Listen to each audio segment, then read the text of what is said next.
Naquele tempo, Jesus foi para o outro lado do mar da Galileia, também chamado de Tiberíades. Uma grande multidão o seguia, porque via os sinais que ele operava a favor dos doentes. Jesus subiu ao monte e sentou-se aí com os seus discípulos. Estava próxima a Páscoa, a festa dos judeus. Levantando os olhos e vendo que uma grande multidão estava vindo ao seu encontro, Jesus disse a Filipe: "Onde vamos comprar pão para que eles possam comer?" Disse isso para pô-lo à prova, pois ele mesmo sabia muito bem o que ia fazer.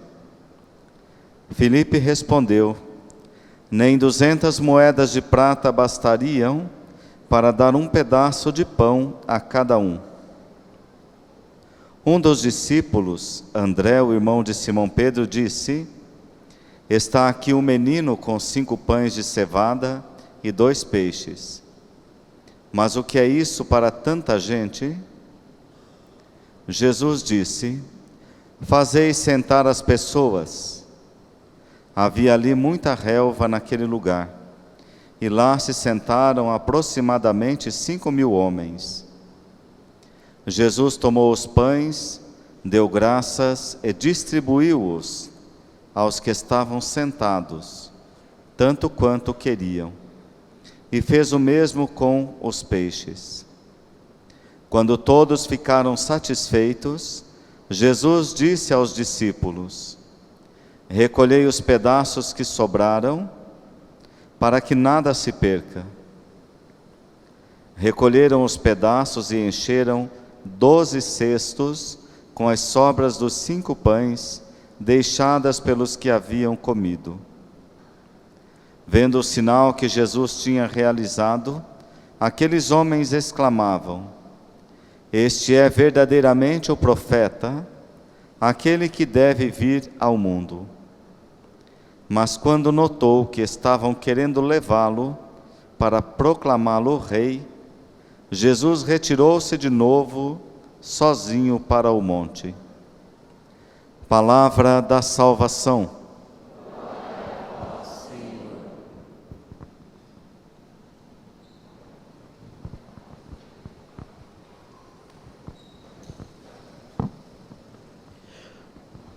Ave Maria, cheia de graça, o Senhor é convosco.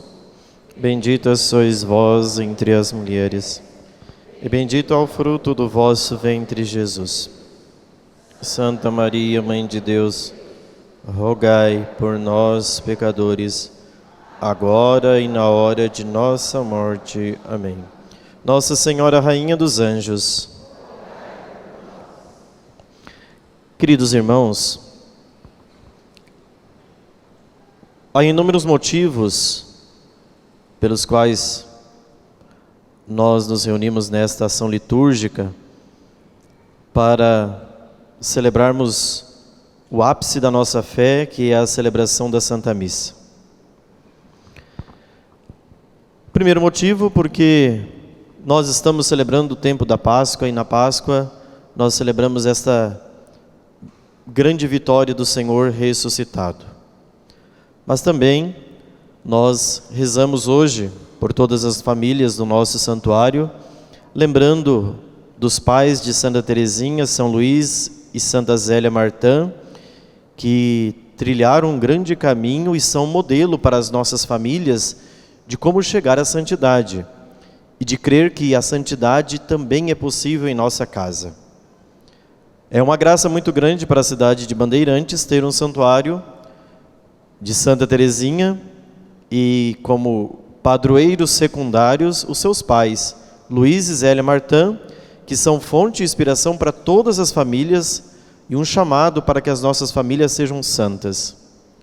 Mas há um terceiro motivo, que é a conclusão do nosso cerco de Jericó, que ao longo desses últimos dias meditamos a respeito dos pecados capitais, isto é, os pecados que são cabeça na nossa vida, aqueles pecados que deles provém tantos outros malefícios para a nossa vida espiritual. O tema de hoje, para concluirmos e fecharmos depois de meditarmos os pecados capitais, é a purificação do coração. E por quê? Se nós fizemos todo o itinerário do cerco de Jericó, nós vimos que dentro do nosso coração, dentro da nossa vida interior, dentro da nossa alma, existem muitos inimigos. Os padres da igreja, a começar pelos, até mesmo citando aqui Evagrio do Ponto, eles falam que os pecados capitais são 8 ou 7, dependendo da tradição, 8 inimigos ou 8 demônios contra os quais nós precisamos lutar, que estão dentro de nós. Às vezes nós temos a tentação de pensar que os nossos maiores inimigos são aqueles com os quais nós convivemos no dia a dia, um vizinho, um parente, mas no fundo, o nosso maior inimigo não são eles. O nosso maior inimigo é o demônio. É ele o autor e aquele que deu início ao pecado, e é contra ele que nós precisamos lutar. E é por isso que, para que nós tenhamos consciência da necessidade de purificar o nosso coração, de fazer com que o nosso coração seja um território santo, um território sagrado, onde habita as virtudes, os dons, os carismas do Espírito, é preciso de nossa parte muita docilidade para fazer morrer em nós o homem velho. São Paulo insiste nesta visão da necessidade de que seja sepultado o homem velho e que possa nascer um novo homem, uma nova pessoa. Mas para que esta pessoa nasça, é preciso lembrar de Nicodemos, quando Jesus, no diálogo com Nicodemos, disse que é preciso nascer do alto, é preciso nascer da vida da graça, é preciso ser movido pela intervenção da graça do Espírito Santo. Neste sentido, a liturgia que nós escutamos, ela mostra uma riqueza insondável. Na primeira leitura nós vimos o relato dos Atos dos Apóstolos, e eu quero destacar dentro dos Atos a conclusão dessa leitura. Depois de toda a trama de Gamaliel, do Sinédrio, diz que no versículo 40 do capítulo 5, chamaram então os apóstolos, mandaram açoitá-los e proibiram que eles falassem do nome de Jesus. Então eles pegam os apóstolos, diante de um contexto de perseguição, levam os apóstolos, açoitam e depois os proíbe de falar do nome de Jesus. Se nós formos observar o segmento dos tempos, nós estamos já vivendo um pouco disto. O cancelamento das pessoas que anunciam e pregam a verdade é uma realidade que está presente nos nossos tempos. Chamo isso talvez de fake news, mas para salvaguardarmos a verdade, nós precisamos dar a nossa vida. Não bastando isso, diz o versículo 41, os apóstolos saíram do conselho contentes por terem sido considerados dignos de injúrias. E cada dia no templo e pelas casas não cessavam de anunciar o Evangelho de Jesus Cristo. Meus irmãos, aqui nós temos uma base sólida, católica, e diria, na tradição apostólica. Nós precisamos dar a nossa vida por Jesus. Mesmo que isso custe açoites, perseguições, torturas e quaisquer malefícios. Não podemos deixar que a nossa voz seja calada. Nós precisamos abrir a boca. Nós precisamos dizer o nome de Jesus.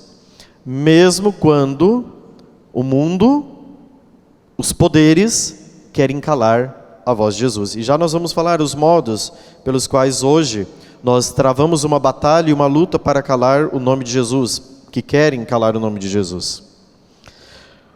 No Salmo de hoje, Salmo 26, eu destaco o versículo 4. Ao Senhor eu peço apenas uma coisa: habitar no santuário do Senhor. E é só isso que eu desejo.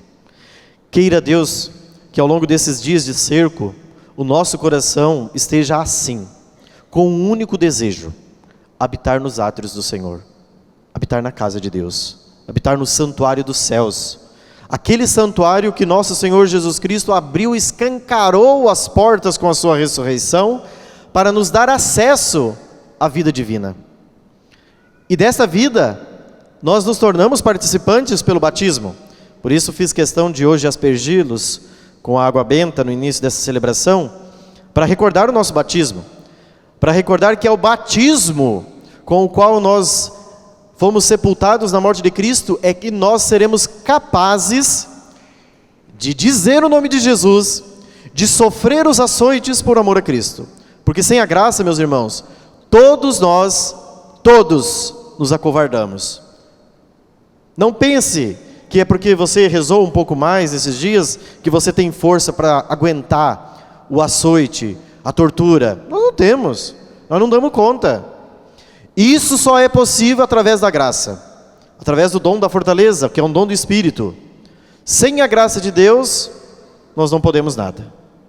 Mas com ela, nós, como recorda o apóstolo Paulo, somos mais do que vencedores, porque Cristo nos amou e nos deu a graça de participar da sua própria vida. Portanto, que nós tenhamos esse anseio de habitar na casa do Senhor, cada vez mais. E o Evangelho de hoje nos apresenta uma cena fantástica. O capítulo 6 do Evangelho de São João, que nesse Evangelho é o relato da Eucaristia, porque São João é o único dentre os evangelistas que no momento da última ceia não narra a instituição da Eucaristia. No capítulo 13 do Evangelho de São João, como vimos na Quinta-feira Santa, existe o relato do lava-pés, mas não existe o relato da instituição da Eucaristia. São João antecipa e faz isso no capítulo 6, como vimos na leitura do Evangelho de hoje, em que Jesus realiza o grande milagre da multiplicação dos pães. E aquele milagre faz com que todas as pessoas que lá estavam fossem saciadas. A Eucaristia, que nós adoramos durante esses dias e que ficou aqui 24 horas exposta para ser adorada e para ser por nós reconhecida na sua grandeza, nesse grande mistério, a Eucaristia é o alimento que nos nutre na nossa fé. Se você quer ter um coração puro, busque o sacramento da Eucaristia. São João Bosco, grande santo salesiano, né, o pai da família salesiana, São João Bosco, ele dizia sempre para a juventude, para os jovens, quando eles precisavam alcançar a pureza de coração, que era preciso duas grandes armas para vencer todos os demônios: confissão e Eucaristia. Eucaristia e confissão, confissão e Eucaristia, confissão e Eucaristia, Eucaristia e confissão. Se você quer vencer com a graça, são esses sacramentos. A confissão porque nos devolve a graça, e a Eucaristia porque nutre a nossa vida. Se nós queremos ser nutridos espiritualmente, para estarmos de pé e combatermos o bom combate da fé, como os apóstolos na primeira leitura de hoje, a Eucaristia é um alimento necessário.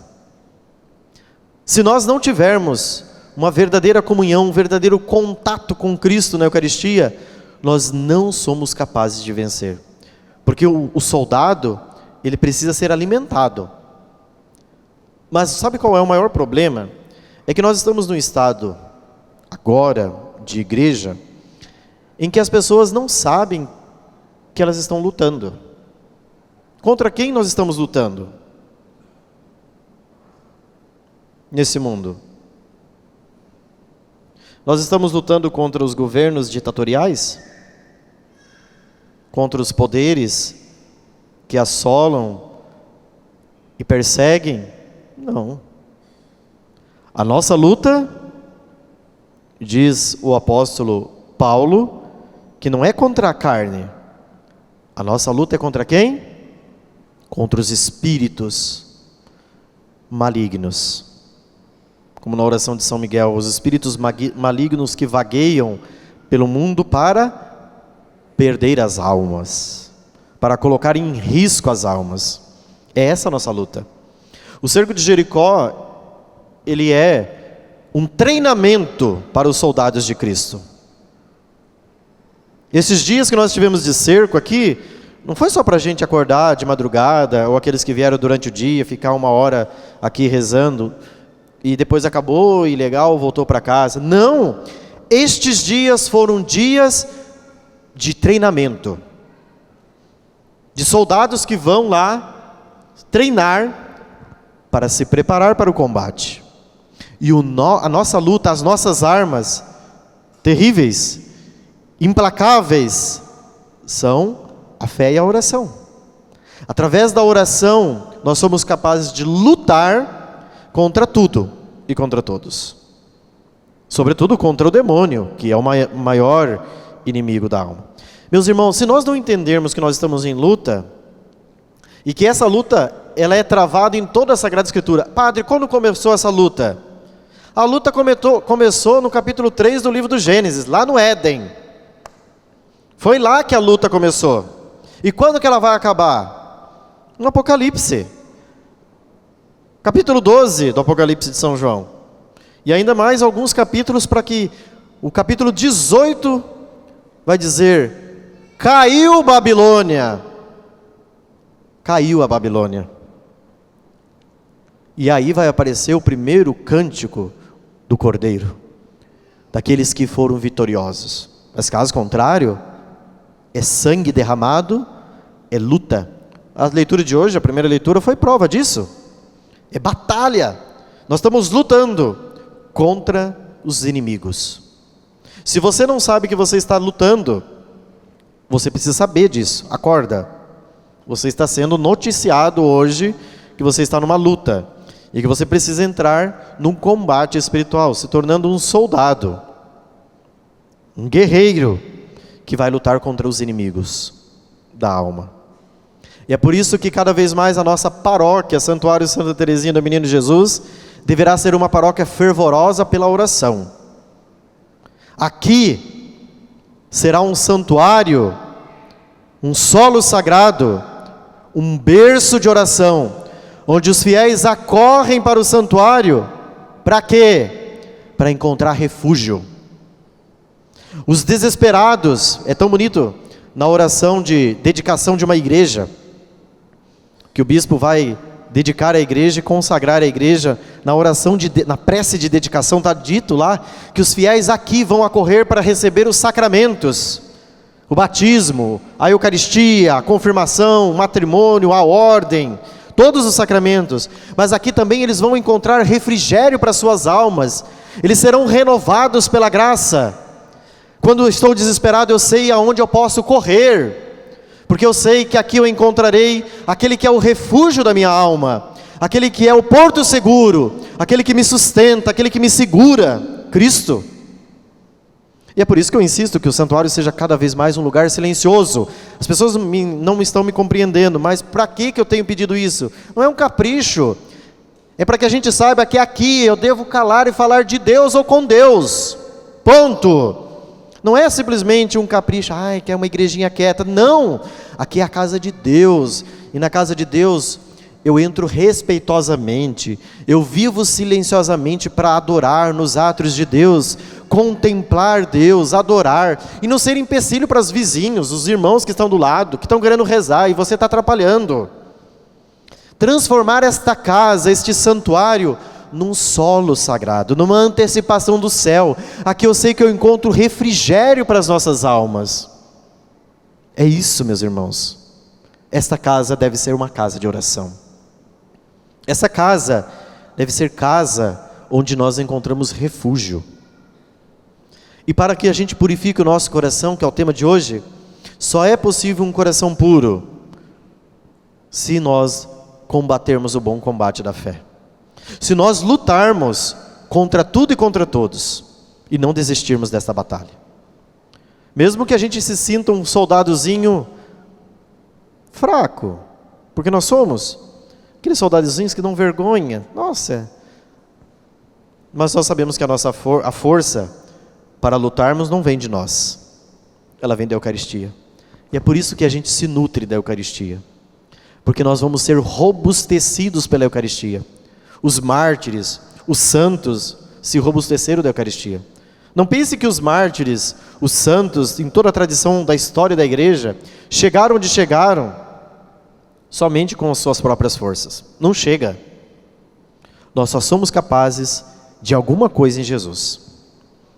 Por isso, meus irmãos e minhas irmãs, a Eucaristia é o sacramento do qual nós dobramos o joelho e reconhecemos o senhorio de Jesus. Que cada vez mais o santuário eucarístico seja uma casa de oração, seja um santuário eucarístico, embora não tenha o título de santuário eucarístico, mas aqui deve ser um santuário eucarístico, porque aqui se conserva a dedicação de uma família que amou a Eucaristia. São Luís e Santa Zélia Martã iam nas missas todos os dias de manhã, com 5 filhas. Eu tenho um filho, não consigo ir na missa de manhã, dá trabalho, né? Eles tinham 5, e moravam bem longe da igreja, não tinha nem carro para ir. No entanto, a Eucaristia era o centro da vida desse casal. Por isso que é um casal santo. Por isso que é um casal modelo para nós. Às vezes os casais querem chegar a uma santidade, mas não chega a santidade se a gente não estiver lutando, gente. Não chegam, nós não teremos casais santos se os casais não fizerem das suas vidas uma dedicação, uma entrega à Eucaristia. Por isso, busquemos o sacramento da Eucaristia, vamos nos fortalecer nele e encontrar nesta fonte de vida, esta torrente de graças para a nossa vida espiritual. Que a Santa Mãe de Deus, nossa Mãe Imaculada, puríssima no céu, interceda por todos nós, pela conclusão desse cerco, para que daqui decorram tantas graças na vida dos bandeirantenses, para que aqui o povo de Bandeirantes seja ainda mais ardoroso, fervoroso e coloque Cristo no centro de suas vidas.